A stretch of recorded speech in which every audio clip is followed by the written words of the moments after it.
Welcome back PRPians. Today our lecture is on force and Newton's laws of motion.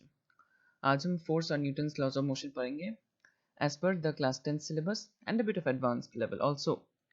तो चलिए start करते हैं. First of all, what is force?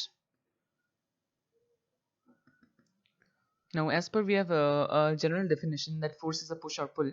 ये आपको सभी को पता है कि force is a push or pull, right? Force is a push or pull. लेकिन ये कुछ actual definition नहीं है. Actual definition है कि force is a interaction between two objects, right?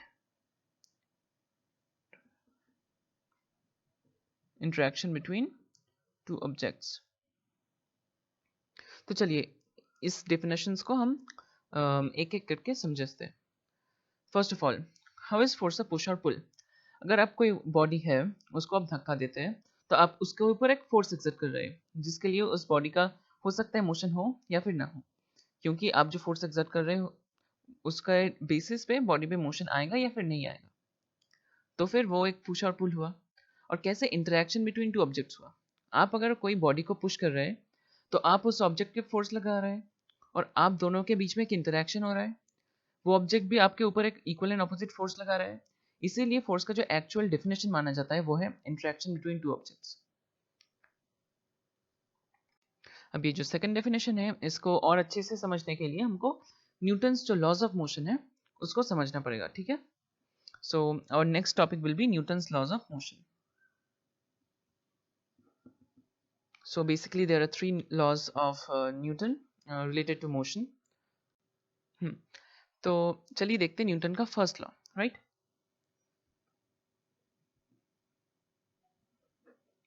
First law क्या बोलता है? इसको हम लॉ ऑफ इनर्शिया भी कहते हैं.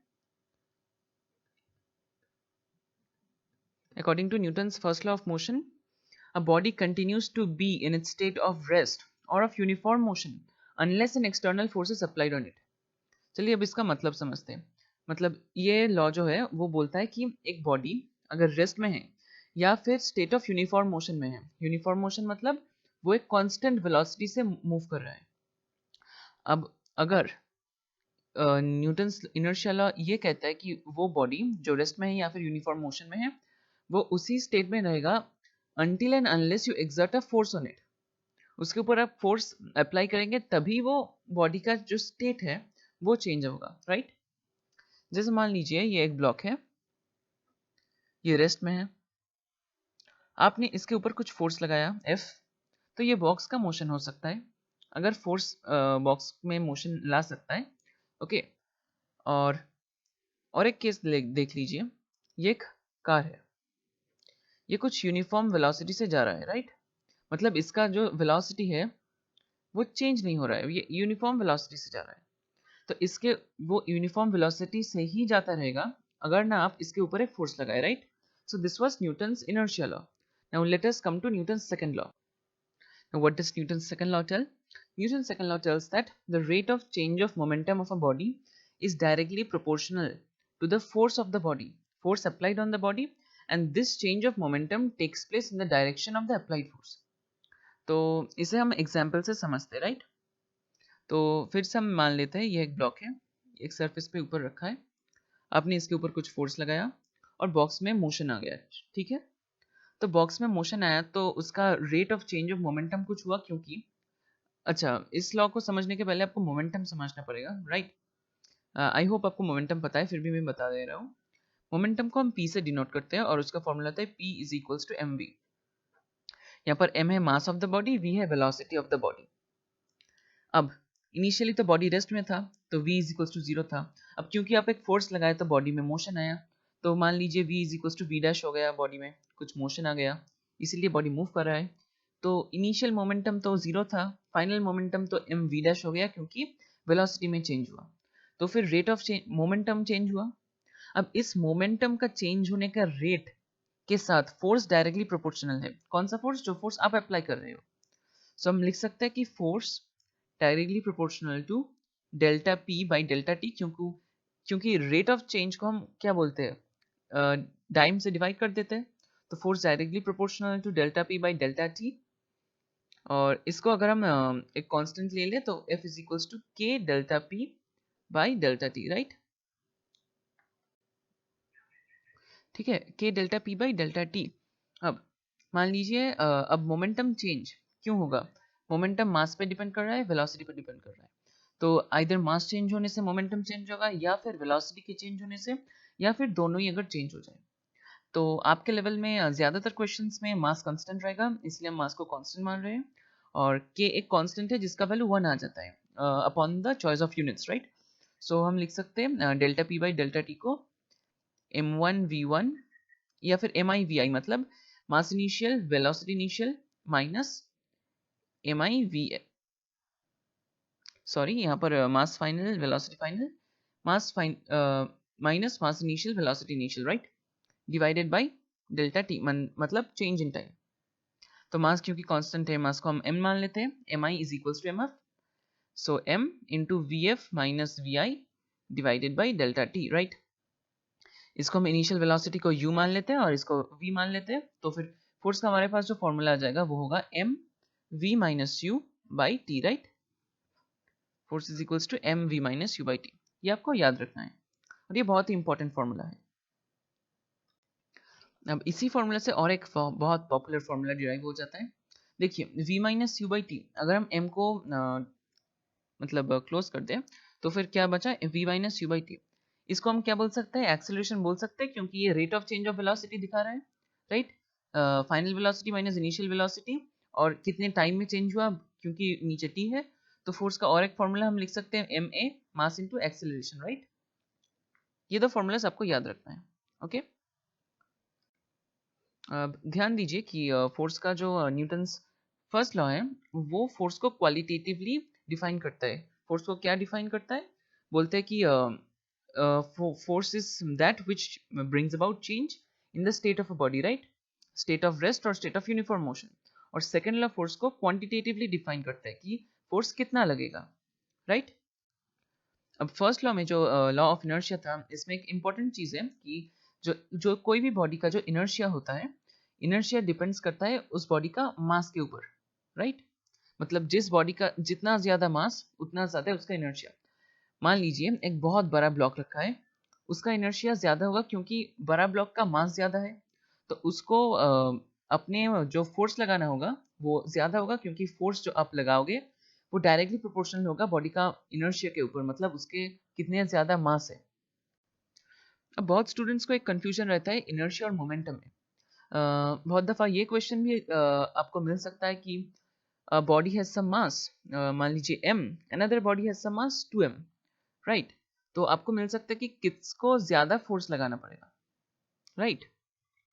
या फिर आपको पूछा जा सकता है कि उन दोनों के बीच में, और उसका कुछ वेलोसिटी भी दे देगा कि चलिए हम एक एग्जाम्पल से देख लेते हैं इसको। मान लीजिए ये एक ब्लॉक है, इसका मास है m1, और इसका जो वेलोसिटी है वो है vu, और एक स्मॉल v, राइट। और एक ब्लॉक है, ये थोड़ा बड़ा है, इसका मास है m, कैपिटल M, और इसका जो वेलोसिटी है वो है कैपिटल V, राइट। इसका मास स्मॉल m, इसका वेलोसिटी स्मॉल v, इसका कैपिटल V, और इसका स्मॉल कैपिटल M, राइट। तो अगर आपको इनर्शिया का इन दोनों का रेशियो बताना है तो फिर आप सिर्फ और सिर्फ मास का रेशियो बता देंगे, वेलोसिटी को इसमें इंक्लूड नहीं करेंगे, राइट। अगर आपको मोमेंटम का रेशियो बताना है तो फिर ही वेलोसिटी को इंक्लूड करेंगे। तो फिर इनर्शिया 1 इज टू इनर्शिया 2 जो होगा वो m is two capital M होगा। इसका हो सकता है कम वेलोसिटी हो सकता है इसका ज्यादा वेलोसिटी हो, लेकिन उससे इनर्शिया का कोई फर्क नहीं पड़ेगा क्योंकि इनर्शिया सिर्फ मास पे डिपेंड करता है। चलिए अब now let us understand Newton's third law of motion, right.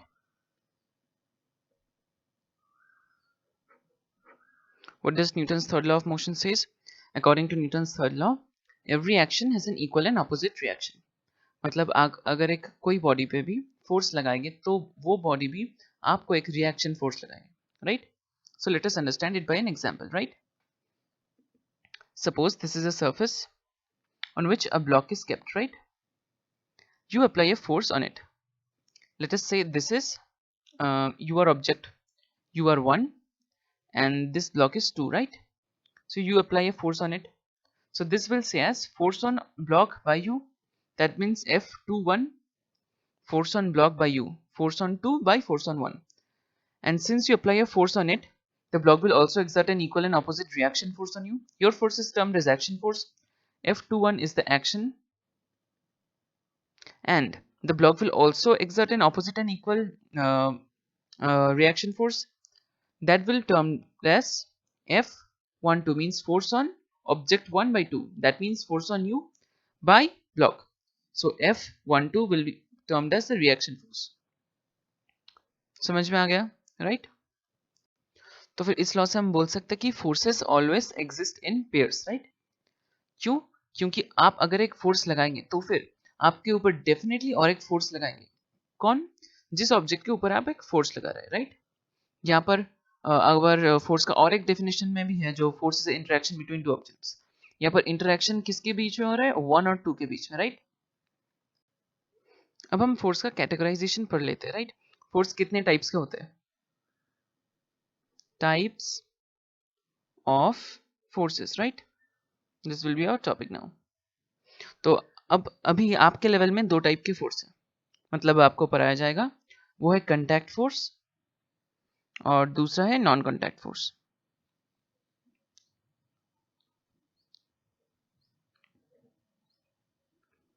Contact force क्या है? दोनों ऑब्जेक्ट के बीच में फिजिकल कंटैक्ट रहेगा. और नॉन कंटैक्ट फोर्स यह है कि दोनों ऑब्जेक्ट के बीच में कोई फिजिकल इंटरेक्शन नहीं रहेगा, राइट? फिजिकल कंटैक्ट नहीं रहेगा. कॉन्टैक्ट फोर्स कैसे? मान लीजिए नॉर्मल फोर्स हो गया, नॉर्मल रिएक्शन फोर्स.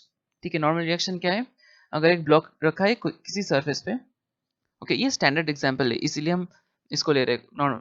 तो क्योंकि ये दोनों सरफेस कंटैक्ट में है तो इस सरफेस इसके ऊपर एक नॉर्मल रिएक्शन लगाएगा और ब्लॉक भी सरफेस के ऊपर एक equal and opposite normal N dash लगाएगा, राइट? यह है कॉन्टैक्ट फोर्स. ये तो हम न्यूटन थर्ड लॉ से ही बोल सकते हैं, ठीक है?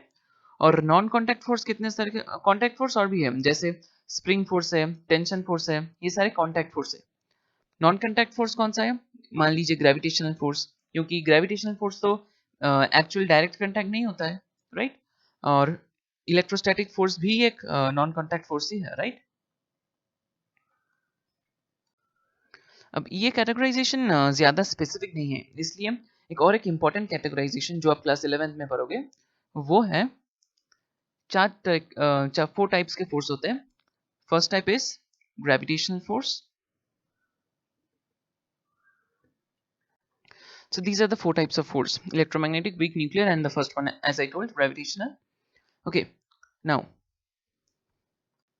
all the contact forces that is in your syllabus, for example, normal reaction force or string force, or string force means basically tension, or spring force, all those kinds of forces are electromagnetic in nature. Now what is electromagnetic force? Let us understand a bit. Okay, electromagnetic force वो force है जो दोनों charge particles के बीच में लगता है, right? वो force जो दोनों चार्ज पार्टिकल्स के बीच में लगता है. अब आप बोलेंगे कि आपने बोला तो नॉर्मल रिएक्शन एक इलेक्ट्रोमैग्नेटिक फोर्स है, लेकिन नॉर्मल रिएक्शन में भला चार्ज कहाँ पर इंक्लूडेड है? चलिए देखते हैं. तो मान लीजिए ये एक चार्ज है Q1 और ये एक चार्ज है Q2, राइट? और इन दोनों के बीच में जो सेपरेशन है वो है R. तो Q1 जो Q2 पे फोर्स लगाएगा F ऑन 2/1 वो होगा K Q1 Q2 by R square. Force on 2/1 मतलब Q2 के ऊपर Q1 जो फोर्स लगाएगा. अच्छा, अब फोर्स क्यों लगाएगा? क्योंकि हमको पता है कि चार्ज पार्टिकल्स एक दूसरे में फोर्स लगाते हैं, या because same charges repel and opposite charges attract. ये तो हमको सभी को पता है, right? So F12 is equals to F21. क्यों? क्योंकि हाँ, न्यूटन थर्ड लॉ से हम बोल सकते हैं F12 is equals to F21, equal and opposite reaction force, right? और इसका फॉर्मूला है Q1 Q2 by R square. ठीक है, अब कोई ऑब्जेक्ट है, मान लीजिए आप उसको टेबल पे रख दिया, राइट? ये कोई ऑब्जेक्ट है, आपने उसको टेबल पे रख दिया, तो इसके ऊपर नॉर्मल रिएक्शन लगेगा. अब क्या अब नॉर्मल रिएक्शन क्यों लग रहा है? ये तो कॉन्टैक्ट फोर्स है, ये हमको पता है, लेकिन नॉर्मल रिएक्शन लग क्यों रहा है? वो एक्चुअली मॉलिक्यूलर या फिर एटॉमिक लेवल पे बहुत मतलब डीप अगर आप जाए तो फिर वो एक्चुअली इलेक्ट्रोमैग्नेटिक फोर्सेस है. इंटरेक्शन हो रहा है पेज की पार्टिकल्स के और जो मतलब डक के जो बेस में जो पार्टिकल्स हैं उन दोनों के बीच में एक जो इलेक्ट्रोमैग्नेटिक फोर्स लग रहा है, राइट? इसमें भी चार्ज पार्टिकल्स है, प्रोटॉन्स इलेक्ट्रॉन्स, इसमें भी प्रोटॉन्स एंड इलेक्ट्रॉन्स है, चार्ज पार्टिकल्स. अब इन दोनों के बीच में जो फोर्स लग रहा है, अट्रैक्शन या फिर रिपल्शन, उसी के लिए एक समड अप जो फोर्स आ रहा है वो इलेक्ट्रोमैग्नेटिक नॉर्मल रिएक्शन फोर्स है। ठीक है, तो ये कैटेगराइजेशन ज़्यादा इंपॉर्टेंट है, राइट। तो to summarise, the kinds of contact forces in your syllabus like normal reaction or string, all that tension and all that, and then spring force, all these are kinds of electromagnetic forces. And why? Because at the atomic level, if we see, then actually all these forces are due to interaction between the charges, right? Push and pull, all those kind of interaction between the charges. So this was today's video. I hope you enjoyed it and understood all that I have taught you today. अगले video में कुछ numericals रहेगा, उसके बाद हम force को एक quantitative approach से समझेंगे। आज का तो कुछ ज़्यादातर थ्योरी था।